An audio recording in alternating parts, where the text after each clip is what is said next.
Assalamualaikum warahmatullahi wabarakatuh. Apa kabar Ananda semua? Selamat pagi.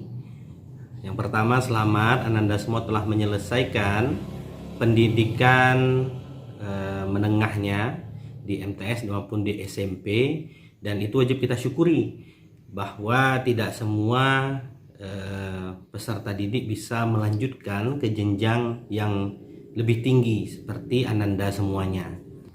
Keberhasilan tersebut tentunya wajib kita syukuri. Bagaimana cara mensyukurinya? Sebagai seorang pelajar, cara mensyukuri nikmat Allah ini adalah dengan menunjukkan semangat belajar yang baik dan dapat mengembangkan kompetensi diri kita sehingga kita mampu menjadi apa yang kita inginkan dan mencapai cita-cita yang diharapkan oleh orang tua kita. Sebelum kita memulai mata pelajaran, terlebih dahulu Abi akan memperkenalkan diri Abi. Nama Abi Al-Afif Hazmar, lahir di Rengat tanggal 5 Oktober 1989. Abi tinggal di Jalan Sultan nomor 321, Kelurahan Kampung Dagang. Dan biasanya di sekolah Abi dipanggil dengan Abi Afif. Abi akan mengajar mata pelajaran pendidikan kewarganegaraan. Sebelum kita memulai pelajaran, tentunya kita harus memahami dulu apa sebenarnya mata pelajaran yang akan kita pelajari dan apa-apa saja materi yang akan diberikan selama satu semester ini. Untuk pendidikan kewarganegaraan kelas 10, selama 1 tahun pelajaran kita akan mempelajari 7 bab, dan 7 bab itu dibagi ke dalam 2 semester. 4 bab di semester 1 atau semester ganjil dan 3 bab di semester genap. Bab pertama, kita akan mempelajari tentang nilai-nilai Pancasila dalam kerangka praktek penyelenggaraan pemerintahan negara.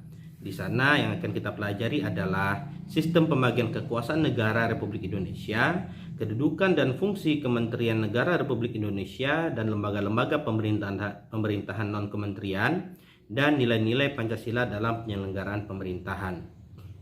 Nah, pada bab ini tentunya kita akan melihat bagaimana nilai-nilai Pancasila diterapkan dalam lembaga-lembaga negara dalam rangka menyelenggarakan pemerintahan di negara ini.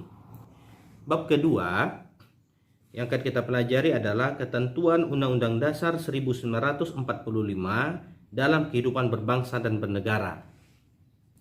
Nah, di dalam bab ini yang akan kita pelajari adalah bagaimana wilayah negara kesatuan Republik Indonesia itu sebenarnya. Yang kita paham adalah Indonesia itu dari Sabang sampai Merauke berjajar pulau-pulau yang sambung menyambung menjadi satu yang disebut dengan Indonesia. Yang kedua, kedudukan warga negara dan penduduk Indonesia. Berbeda antara penduduk dan warga negara. Nanti akan kita pelajari di sana. Yang ketiga, kemerdekaan beragama dan berkepercayaan di Indonesia. Ini berkaitan dengan toleransi beragama. Dan yang keempat yang akan kita bahas adalah sistem pertahanan dan keamanan Republik Indonesia. Akan kita lihat nanti bagaimana kekuatan militer kita dalam menjaga kedaulatan negara kesatuan Republik Indonesia. Di bab ketiga, nanti kita akan mempelajari tentang kewenangan lembaga-lembaga negara menurut Undang-Undang Dasar 1945. Yang akan kita bahas adalah apa itu suprastruktur dan infrastruktur politik Indonesia. Jadi bukan suprastruktur atau infrastruktur yang ada seperti gedung. Yang kedua yang akan kita bahas adalah lembaga-lembaga negara menurut Undang-Undang Dasar 1945. Dan yang ketiga, bagaimana tata kelola pemerintahan yang baik. Ada nama istilahnya good government dan ada istilahnya good governance. Itu berbeda antara good government dan good governance, nanti akan kita bahas di sana. Dan yang keempat, partisipasi warga negara dalam sistem politik di Indonesia. Artinya ada partisipasi dalam pemilu, baik itu sebagai pemilih, lalu sebagai calon yang akan dipilih, ataupun sebagai pelaksana atau panitia pemilihan. Itu bagian dari partisipasi dalam politik di Indonesia.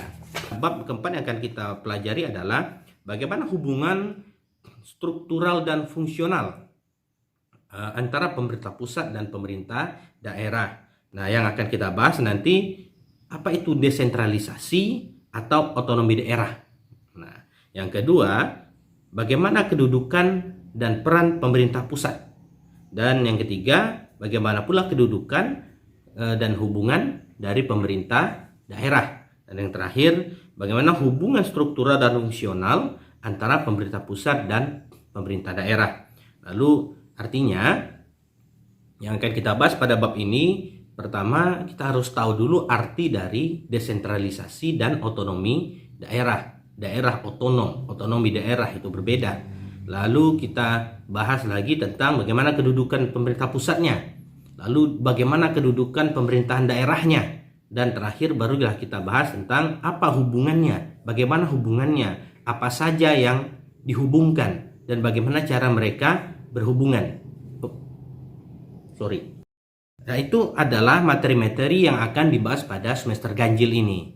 Ya, ada 4 bab dan terakhir nanti akan ditutup dengan ujian akhir semester. Di setiap bab akan ada latihan-latihan dan tugas-tugas yang harus diselesaikan secara online ya, melalui Google Formulir. Jadi Ananda semua tidak perlu mencatatnya di buku karena tugas-tugas yang diberikan akan dilakukan melalui Google Formulir dan Ananda semua harus mengerjakan di Google Formulir tersebut dan pastikan handphonenya terhubung dengan email. Terserah mau email siapa saja, yang penting nanti harus diisi adalah namanya dan kelasnya supaya tidak tertukar antara si putri di kelas A dan si putri di kelas B. Untuk bab 5 di semester genap yang akan kita pelajari adalah integrasi nasional dalam bingkai Bhinneka Tunggal Ika. Integrasi apa artinya, Bhinneka Tunggal Ika bagaimana maksudnya, bagaimana interaksi di dalam Bhinneka Tunggal Ika, itu akan kita pelajari nanti di bab 5 pada semester genap. Nah, apa itu Bhinneka Tunggal Ika, apa pentingnya Bhinneka Tunggal Ika, apa pentingnya konsep integrasi nasional, semuanya akan kita bahas nanti di bab 5. Sedangkan di bab 6 adalah ancaman terhadap negara dalam bingkai Bhinneka Tunggal Ika. Sebagaimana kita ketahui, Indonesia ini merupakan negara yang antara 2 benua dan 2 samudra. Karena posisi Indonesia yang strategis tadi, tentunya akan terjadi banyak ancaman terhadap negara kita, baik itu dari dalam maupun dari luar. Dari dalam sepertinya seperti pemberontakan, lalu terorisme dan lain-lain sebagainya. Sedangkan dari luar ancaman militer, ada saja mungkin orang yang ingin menjajah Indonesia kembali, bisa saja ya, dan lain-lain lah yang bersifat militer. Dan yang terakhir di bab 7 yang kita pelajari adalah wawasan Nusantara dalam konteks Negara Kesatuan Republik Indonesia. Ya, akan kita lihat nanti apa itu wawasan Nusantara, lalu kedudukan dan fungsi tujuan dari wawasan Nusantara, aspek Trigrata Pancagrata dalam wawasan Nusantara, dan peran serta warga negara dalam mendukung implementasi wawasan kebangsaan. Nah, ini yang wajib kita pahami sebagai modal nanti di bab 7 ini untuk melanjutkan ke perguruan tinggi, sehingga wawasan kita terhadap Indonesia menjadi lebih baik. Dan yang patut kalian pahami adalah untuk menjadi warga negara yang baik adalah harus memahami nilai-nilai yang terkandung di dalam Pancasila. Nilai ketuhanan, nilai kemanusiaan, nilai persatuan, nilai demokrasi, dan nilai keadilan. Dan ini harus kalian terapkan dalam kehidupan sehari-hari, baik nanti di sekolah maupun di lingkungan masyarakat.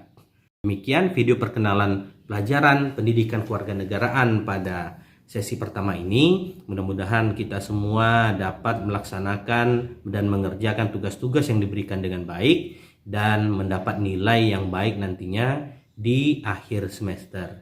Bila taufiq hidayah. Assalamualaikum warahmatullahi wabarakatuh.